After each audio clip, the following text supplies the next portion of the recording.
पाकिस्तान मुस्लिम league नून मलिर जे उम्मीदवारनि पारां election work में तेज़ी अची वई। इलेक्शन मुहिम जे सिलसिले में मुस्लिम लीग मलिर NA 229 जे उम्मीदवार कादिर बख्श कलमती PS 85 जे उम्मीदवार पीर हफ़ीज़ सरहंदी पारां घग्गर खां गुलशन ताईं रैली कढी वई।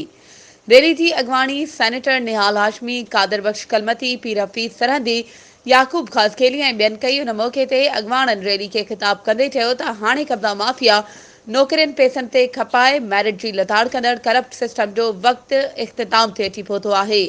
इंशाअल्लाह 8 फरवरी मुस्लिम लीग नून जी ऐं मज़लूम अवाम जी फतह जो ॾींहुं हूंदो। उन मौक़े ते CN न्यूज़ सां ॻाल्हाईंदे अॻवाननि चयो त ये मैं समझता हूँ कि लोगों की मोहब्बत है, उनका एतमाद है मुझ पर, उनका एतमाद है मियां मोहम्मद नवाज शरीफ पर, उनका उनकी उम्मीद बंधी है कि मलीर में अब तब्दीली आएगी। उनको उम्मीद पैदा हुई है कि मलीर में भी तालीमी मसाइल हल होंगे। उनको ये उम्मीद हुई है कि मलीर में भी तरक्की का अमल शुरू होगा। उनको ये उम्मीद हुई है कि मलीर में जो तबाही हुई है उसका सिलसिला रुकने जा रहा है।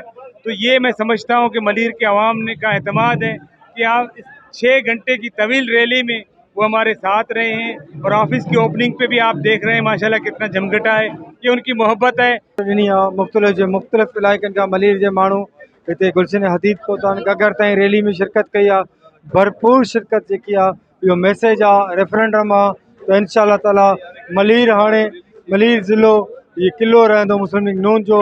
हिते जा शहर जागी पिया आहिनि, मलीर जा माण्हू सुजाग थी चुका आहिनि। माशाल्लाह असां अॼु पंहिंजो कादिर बख्श कलमती जे क़ियादत में मूं पीर हफ़ीज़ुल्लाह सरहदी जे क़ियादत में